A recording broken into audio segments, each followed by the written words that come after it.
तपाईँ अहिले हेर्दै हुनुहुन्छ गण्डकी टेलिभिजन।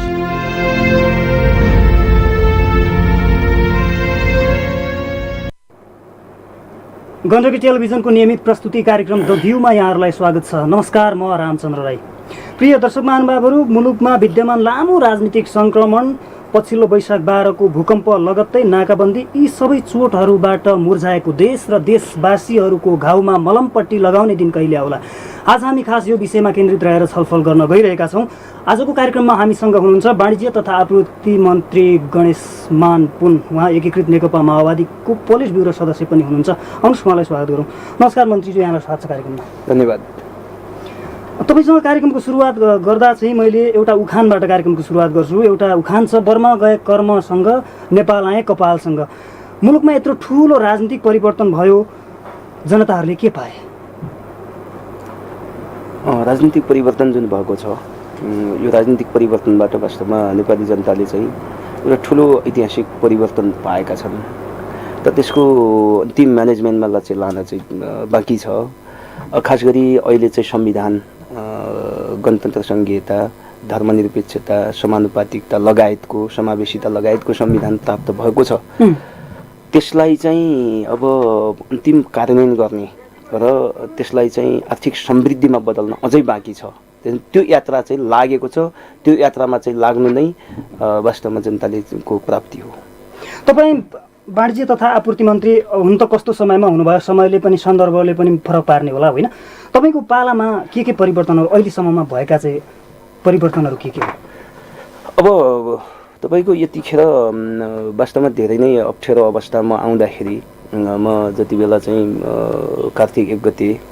मन्त्रीको जिम्मा लिएर आएँ, त्यो बेलामा नाकाबन्दी सुरु नै भइसकेको थियो। निकै चाहिँ अप्ठ्यारो अवस्था थियो र त्यो हुँदाखेरि खास गरी इन्धनको समस्या, ग्यास तेलकै समस्या कसरी समाधान गर्ने, कसरी चाहिँ वैकल्पिक बाटाहरू खोज्ने भन्ने कुरामै अलिक बढी नै त्यतापट्टि बिजी चाहिँ हुने स्थिति भयो। तर मोटामोटीमा मैले अहिले भन्दाखेरि के भन्न सक्छु मैले भने, व्यापारको विविधीकरण जस्तो एउटै बजार, अहिलेसम्म पनि चाहिँ एउटै बजार, एउटै देश, एउटै सप्लाईको एउटै मार्गमा निर्भर हुन पर्ने चाहिँ स्थिति थियो, होइन? परनिर्भरता एक प्रकारको, त्यसलाई विविधीकरण गर्ने सुरुवात गरिएको छ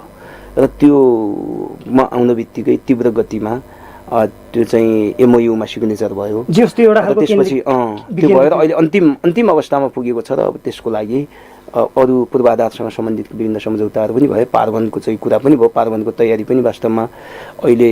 वाणिज्य मन्त्रालय छुट्टिए पनि वाणिज्य तथा आपूर्ति मन्त्रालयको जिम्मा लिँदाखेरि त्यति बेला नै त्यो तयारीहरू आदि इत्यादिहरू चाहिँ गरियो र त्यसले गर्दा एउटा ठुलो चेन्ज भएको छ। यो भविष्यमा देखिन्छ अहिले भन्दा पनि। नम्बर 2 चाहिँ खास गरी स्टोरेजको क्यापासिटी वृद्धि गर्नका निम्ति अहिले हामीसँग चाहिँ 16-17 दिनको मात्रै चाहिँ स्टोरेज क्यापासिटी छ भने हामीले त्यसलाई चाहिँ 3 महिना कमसेकममा 90 दिन चाहिँ पुगोस् भनेर त्यसको सुरुवात चाहिँ हामीले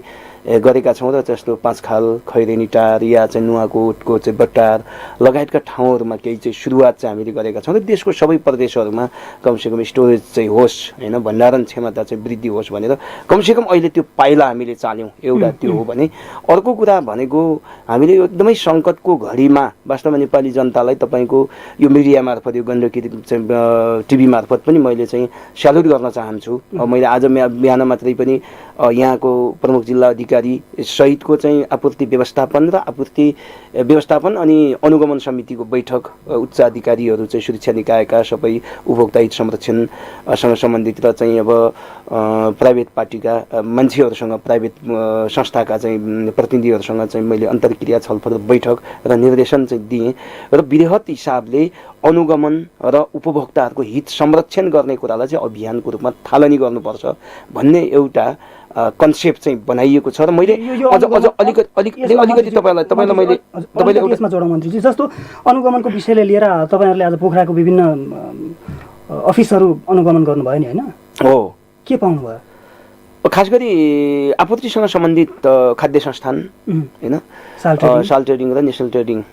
लगायतको जिल्ला प्रशासन कार्यालयमा आपूर्तिसँग सम्बन्धित चाहिँ अब सङ्घ संस्थाहरू आयल निगम होइन उहाँहरूसँग इन्धन डिपो लगायतका ठाउँहरूमा चाहिँ जाँदाखेरि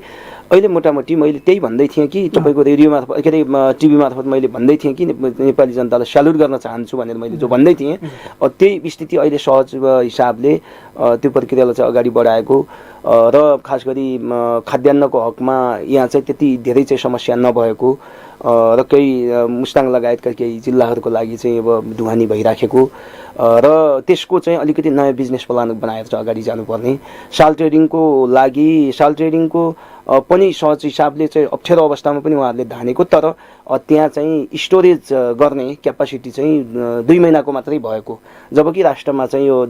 राष्ट्रिय लेभलमा भन्नुहुन्छ भने 6-7 महिनाको छ अहिले भनेपछि तत्कालै त्यो क्यापासिटी बढाउनको निम्ति मैले उहाँहरूलाई निर्देशन पनि दिएर त्यसको केन्द्रमा पनि मैले कुराकानी गर्ने चाहिँ सोचेँ र यसको साथसाथै अब तेल आदि इत्यादि उहाँहरूसँग सम्बन्धित र अरू उहाँहरूलाई मैले के भनेको छु भने जस्तो ग्यासको हकमा खास गरी विक्रेता र उद्योगीहरूले सही ढङ्गले ग्यास वितरण गर्न पर्यो समानुपातिक ढङ्गले ग्यास वितरण गर्न पर्यो र उहाँहरूले चाहिँ जस्तो अरू सामान लिएपछि दिन्छु भन्न चाहिँ भएन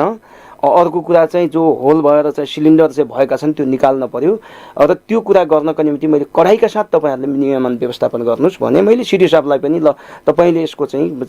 गर्नुहोस् यसलाई अनुगमन गर्नुहोस् जुन संयुक्त अनुगमन प्रक्रिया छ यसको साथसाथै अरू पनि उपभोग्य वस्तुहरू जस्तो खाद्यान्न आदि इत्यादिको गुणस्तर छ होइन नुनदेखि सुनसम्मका कुराहरू चाहिँ छन् मासु छ यी सबैमा चाहिँ एकीकृत र घनीभूत हिसाबले चाहिँ लान पर्ने अब अलि चाहिँ अनुगमन चाहिँ लानुपर्ने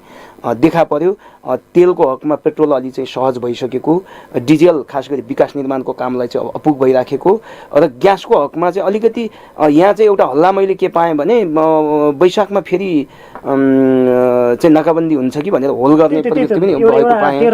त्यसो होइन म चाहिँ के भन्न चाहन्छु भने यो टिभी मार्फत म के भन्न चाहन्छु भने सबै दाजुभाइ दिदीबहिनीहरूलाई त्यसो हुँदैन त्यो कुनै चाहिँ सम्भावना छैन फेरि नाकाबन्दी हुने फेरि समस्या हुने भन्ने कुरा छैन होइन कसैले भन्दैमा कसैले घोषणा गर्दैमा हुनेवाला पनि छैन राजनीतिक हिसाबले देखिएका समस्यालाई राजनीतिक हिसाबले 1-2 महिनाभित्र हल हुन्छ एक दोस्रो कुरा चाहिँ नाका खोलिसकेको छ सहज भइसकेको छ यो अवस्थामा चाहिँ हामी जसरी पनि त्यो सहज बनाउँछौँ अनि खास गरी ग्यास र डिजेलको हकमा जो समस्या भइरहेछ त्यसलाई चाहिँ हामीले चाहिँ कमसेकम 150-200% हामीले माग गरेका छौँ कति आउँला होइन त्यो हेरौँ तर पनि त्यसको लागि हामीले मान्छे खटाएका छौँ होइन त्यस कारणले गर्दा यो सहज हुन्छ त्यसैले अहिले होल चाहिँ गर्न जरुरी छैन भन्ने कुरा पनि म भन्न चाहन्छु र बजारलाई स्वस्थ राख्ने र उपभोक्ताहरूको हित संरक्षण गर्ने कुरामा चाहिँ सबै लाग्न पनि फेरि चाहिँ टिभी मार्फत भन्न चाहन्छु। मन्त्रीजी यो पेट्रोलियम पदार्थमा केही सहजता भएको छ तर ग्यास आगै छ ग्यास कहाँ जाँदैछ के हुँदैछ भन्ने कुरा केही अनुगमन छ होइन ग्यासको बारेमा त्यही त ग्यासको बारेमा अहिले ग्यासको मात्रै अनुगमन गर्नको निम्ति मन्त्रालयको सहसचिवको नेतृत्वमा एउटा टास्क फोर्स बनाएको छु मैले दोस्रो कुरा हिजो मात्रै चाहिँ सरकारवाला खास गरी गृह प्रशासन र अरू सबै सरकारवालाहरूका बिचमा पनि एउटा बृहत बैठक गरेर चाहिँ मैले निर्देशन दिएको छु र कोर मिटिङ बसेर चाहिँ तुरुन्तै चाहिँ हप्ता दिनभित्र यो परिणाम निकाल्न पर्यो भनेर पनि चाहिँ भनिएको छ। यसको लागि मैले चाहिँ यहाँहरूसँग के भन्न चाहन्छु भने पहिलो कुरा हामीले मागे जति ग्यास चाहिँ नआएको स्थिति हो 29,000 मेट्रिक टन हामीलाई चाहिन्थ्यो हामीले 33,000 मागेका थियौँ भने 21,000 फागुनमा प्राप्त भएको छ हामीलाई त अब त्यसलाई चाहिँ सहज हिसाबले केही बढ्ला तर सहज हिसाबले मात्रै बढ्न सक्दैन अब हुन सक्दैन भनेर चाहिँ अब कमसेकम 40,000 35-40,000 पुर्याउनतिर कोसिस गरौँ भन्ने भइराखेको छ। अब एउटा समस्या भारतमा पनि फेरि चाहिँ त्यति धेरै उत्पादन छैन तैपनि हामी बल गरेका छौँ पहिलो आपूर्ति चाहिँ बनाउन चाहिँ बल गरेका छौँ आएको ग्यासलाई समानुपातिक तरिकाले वितरण होस् होइन हाउस होल्डमा पनि र समानुपातिक हिसाबले अन्य चाहिँ व्यवसायमा पनि चाहिँ समानुपातिक जाओस् होइन हाउस होल्डको मुख चाहिँ काटेर अब अन्यत्र चाहिँ नजाओस् एकै ठाउँमा नजाओस् भनेर हामी यसलाई कडाइका साथ लिनको निम्ति टास्क फोर्स बनाएर पनि र अनुगमनलाई तीव्र बनाएर चाहिँ लाँदैछौँ। खास गरी यो पछिल्लो भूकम्पपछिको तुरुन्तैको नाकाबन्दीले ठुलो असर गर्यो नेपाली जनजीवनमा एउटा खालको घाउ चोटमा नुनचुक छर्ने जस्तो काम नाकाबन्दीले गरेको अब यो अवस्थामा हामी कति परनिर्भर रहेछौँ भन्ने कुरा त देखि नै हाल्यो होइन हामीसँग विकल्पका खोजीहरू कतिको भएको छन् मन्त्रीजी? मैले अघि नै भनिसकेँ विकल्पका खोजीहरू भनेको मैले भने नि व्यापारको विविधीकरण गर्ने र चाइनासँगको सम्झौता होइन त्यो सम्झौतालाई चाहिँ टुङ्ग्याउने र बजार भारतसँग भइराखेको बजारलाई पनि चाहिँ अझ स्मुथ बनाउने कसरी अनि त्यसको साथसाथै अरू तेस्रो मुलुकसँग पनि कसरी गर्ने भन्ने कुरा एउटा कुरा हो भने अरू स्टोरेजको कुरा मैले भनिसकेँ त्यो भयो भने कमसेकम अर्को 1 महिना होइन 1 महिनाको चाहिँ स्टोरेज चाहिँ भयो भने ग्यासमा 1 महिना हामी चाहिँ फेरि चाहिँ धान्न सक्छौँ अप्ठ्यारो अवस्थामा पनि र 1 महिनाभित्र अरू चाहिँ समस्या चाहिँ टार्न सक्छौँ तेलमा 3 महिना भयो भने हामी चाहिँ अलिकति केही गर्न सक्छौँ भन्ने लगायतका कुरा एकातिर छन् भने अरू पनि विविध कुराहरू चाहिँ जस्तो प्राइभेट पार्टीहरूले पनि लिएर चाहिँ दिने आदि इत्यादि यस्ता कुराहरू चाहिँ कोसिस भए दुनियाँ भए तर त्यो चाहिँ अब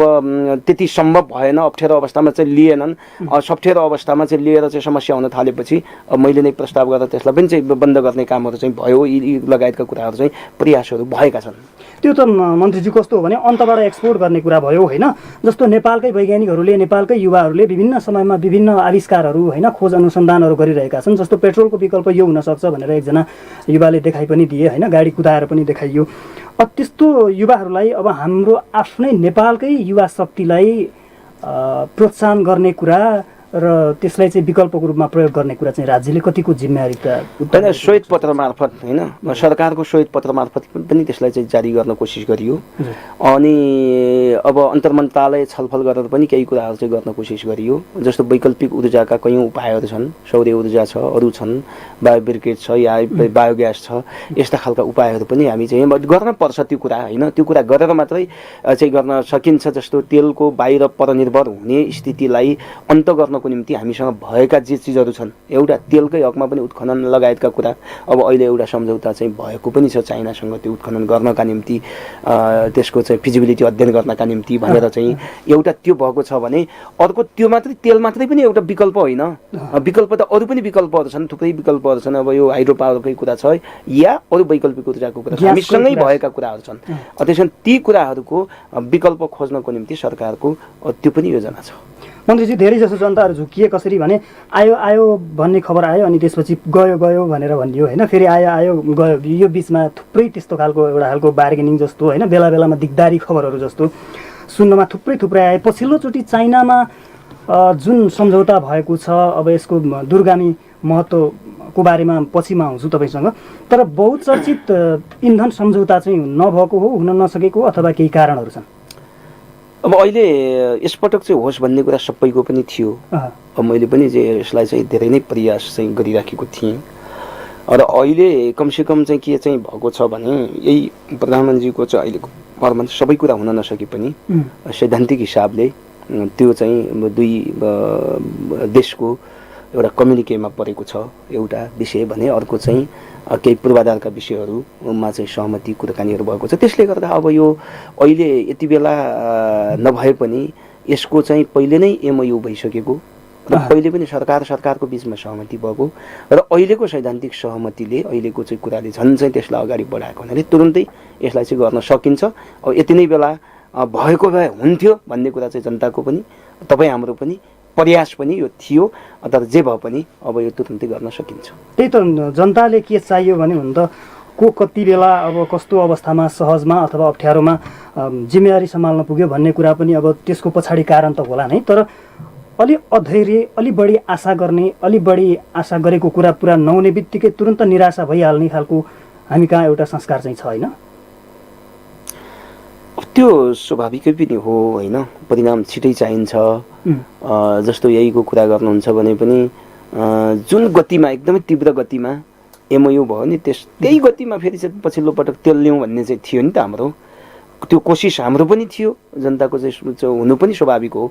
तर अहिले मैले भन्ने कुरा मैले धेरै पटक पनि भनिसकेको छु अब धेरै भन्न जरुरी पनि छैन प्रधानमन्त्रीको चाहिँ भ्रमण सकिएर आइसकेपछि त्यहाँको ब्रिफिङ सारा सबै कुरा हेरेर चाहिँ छिटै चाहिँ गर्ने होला जे होस् यो कुरा टरेको छैन भन्न मात्र सक्छु टरेको छैन र यो छिटै हुन्छ पक्की हुन्छ भन्ने कुरा मात्रै मैले अहिले भन्न चाहन्छु जनताको अपेक्षा हुनु स्वाभाविकै हो होइन आपूर्तिसँग जोडिएर तपाईँले जुन खालको मेहनत जुन खालको एक्सर्साइजहरू गर्नुभयो यो निकै महत्त्वपूर्ण कुरा थियो तपाईँले निकै नै धेरै एक्सर्साइज गर्नुभएको कुराहरू खबरहरूमा आइरहे होइन सजिलो अप्ठ्यारोका कुरा गरौँ न मन्त्रालय कसले चलाउँछ होइन मन्त्रालय त सामान्यतया के छ भने निकै लामो समयदेखि एक खालको परम्परा संस्कार संस्कृति सिस्टमको चाहिँ अब एउटा पुरानै प्रकारको सिस्टम होइन त्यो एकदमै ढिला सुस्ती लेन्दी प्रकारको त्यो चाहिँ छँदैछ होइन फेरि पनि सरकार चलाउने भनेको मूलभूत हिसाबले सङ्घर्षकै बिचबाट चलाउने भनेको अहिले जुन एउटा परिवर्तनको सहित परिवर्तनको एउटा ठुलो चाहिँ सन्देशसहित जसरी चाहिँ आए शक्तिहरू राजनीतिक शक्तिहरू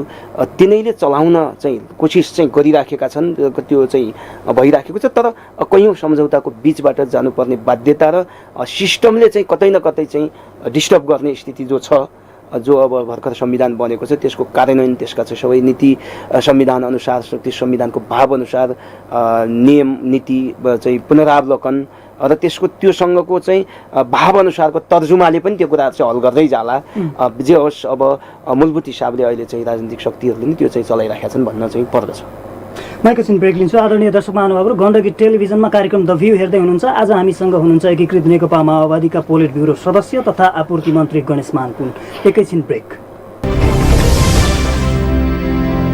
तपाईँ अहिले हेर्दै हुनुहुन्छ गण्डकी टेलिभिजन।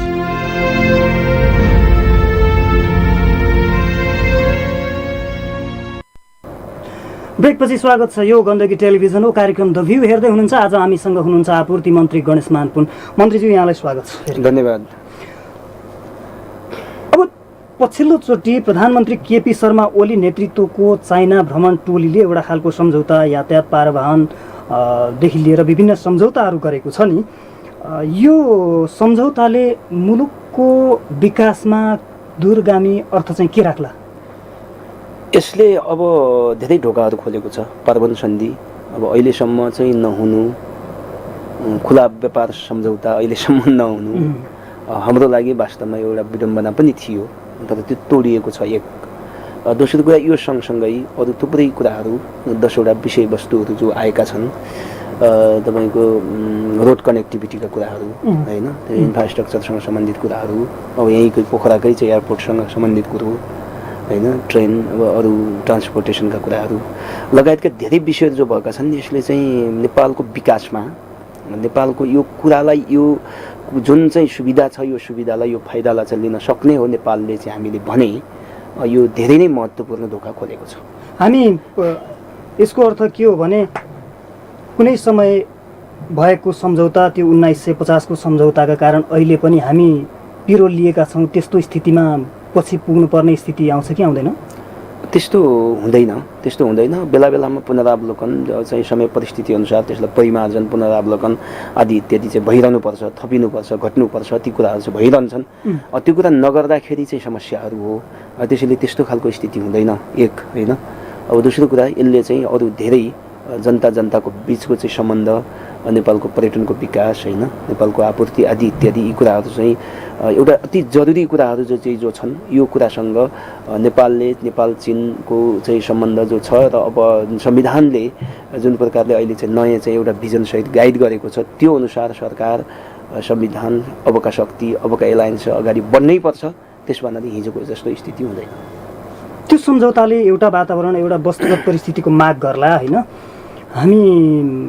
जरुर एउटा राजनीतिक सङ्क्रमणमा छौँ। यो राजनीतिक सङ्क्रमण रहेसम्म त हामीले मुलुकको अर्थतन्त्रलाई पनि बढावा दिन नसकिने होला। निश्चित रूपमा एउटा सम्झौताले, एउटा सहमतिले एउटा ठाउँ खोज्छ, त्यो ठाउँ हामी कहाँ प्रशस्तै छ अथवा त्यसको व्यवस्थापन गर्दै लान सकिन्छ? होइन, यो त प्रशस्तै नै छ। यो कुरा हेर्नुहोस् होइन, हामीलाई सम्भावनाको ढोका नै बढी छ, ढोका खोलेको कुरा नै बढी छ। अहिलेको संविधानले त्यो कुरा खोलेको छ। अब कैयौँ शक्तिहरू, कैयौँ प्रतिगामी अथवा कैयौँ चाहिँ पश्चगामी शक्तिहरूको इच्छा विपरीत यो संविधान जो बन्यो, जुन विगतको चाहिँ आन्दोलनदेखि विगतको पहिलो संविधान सभाकाले गरेका निर्णयहरूलाई चाहिँ ओनरसिप लिँदै यहाँसम्म जो गएको छ नि, यो कुराले नेपालको चाहिँ राजनीतिक सङ्क्रमणको धेरै कुरा हल गरिसक्यो र बाँकी यो संविधानलाई विकास गर्दै जाने कुरा, जस्तो कैयौँ संशोधनका कुराहरू छन्, कैयौँ अब यसलाई चाहिँ सङ्घीयता कार्यान्वयनका सँग सम्बन्धित विषय छन्। भनिन्छ सङ्घीयता कार्यान्वयनको सन्दर्भमा केही बाधा आउन सक्छ भन्ने छ, त्यहाँनिर चाहिँ सङ्घर्ष हुनसक्छ। तर पनि अब के हो भने यो खालको दस्तावेज संविधान चाहिँ बनिसकेपछि यो परिवर्तनको पक्षमा, समृद्धिको पक्षमा र अधिकारको पक्षमा यो कुरा बनिसकेको हुनाले अब यो सङ्क्रमण चाहिँ हल हुन्छ र अब देश चाहिँ समृद्धिको दिशामा, देश अझ चाहिँ सामाजिक न्याय, शहीदको सबैले न्याय पाउने, सबै मान्छेहरूले चाहिँ आफ्नो अधिकार, उपभोक्ताहरूको हक हित यी सबै शहीदको चाहिँ देश चाहिँ बन्ने कुरामा नै मूल एउटा प्रवाहको रूपमा आएको स्थिति छ।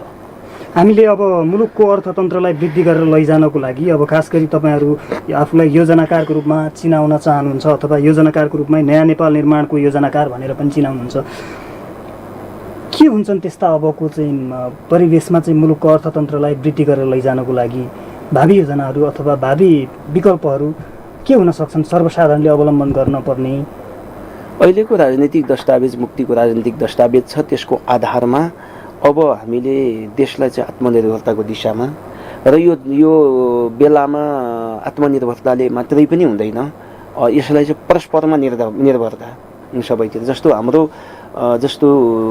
जुन भौगोलिक अवस्थिति छ, दुईवटा ठुला अर्थतन्त्र छन्, ती दुईवटा विकसित र ठुला अर्थतन्त्रको बिचमा हामी छौँ। हामीलाई धेरै सम्भावनाहरू पनि छ, त्रिदेशीय सम्भावना, त्रिदेशीय सम्बन्ध आदि इत्यादि कुराहरू पनि हामीले उठाइराखेका छौँ। यो कुरा सहित चाहिँ जाँदाखेरि आत्मनिर्भरता र परस्परमा अन्तर्निर्भरता सहितको यो विश्व हो अहिले चाहिँ भूमण्डलीकृत विश्वमा चाहिँ हामीले त्यो फाइदा लिन सक्छौँ। एक दोस्रो कुरा भनेको हामीले यो देशमा चाहिँ उत्पादन वृद्धि र कमसेकम हाम्रो आधारभूत आवश्यकताहरूमा आफै आत्मनिर्भर हुने र ट्रेडको विकास गर्ने, अनि त्यसो इन्फ्रास्ट्रक्चर खास गरी चाहिँ रोड चाहिँ लगायत अब यहाँको चाहिँ विद्युत लगायतका कुराहरूलाई चाहिँ लिने र हामीसँग भएको प्राकृतिक साधन स्रोतहरू जे छन् त्यो साधन स्रोतलाई अधिकतम उपयोग गर्ने र अहिलेको नयाँ प्रविधि होइन आइटी आइसिटी लगायतको प्रविधिको चाहिँ अधिकतम उपयोग गर्ने देखि लिएर यिनै विषयहरूलाई चाहिँ लिएर चाहिँ अगाडि जान सक्यौँ हामीले। र हामीले हाम्रो जस्तो एउटा सानो देशमा तर धेरै प्राकृतिक साधन स्रोतहरू र एक प्रकारले जैविक चाहिँ विविधता भएको क्लाइमेटका हिसाबले पनि एउटा चाहिँ विश्वको एउटा प्रयोगशाला हुन सक्ने, क्रिएटिभ सेन्टर हुन सक्ने यस्ता खालका धेरै चिजहरूको उपयोग गर्नेतिर, छिटो विकास गर्नेतिर र चाहिँ अलि सरल तरिकाले भन्नाले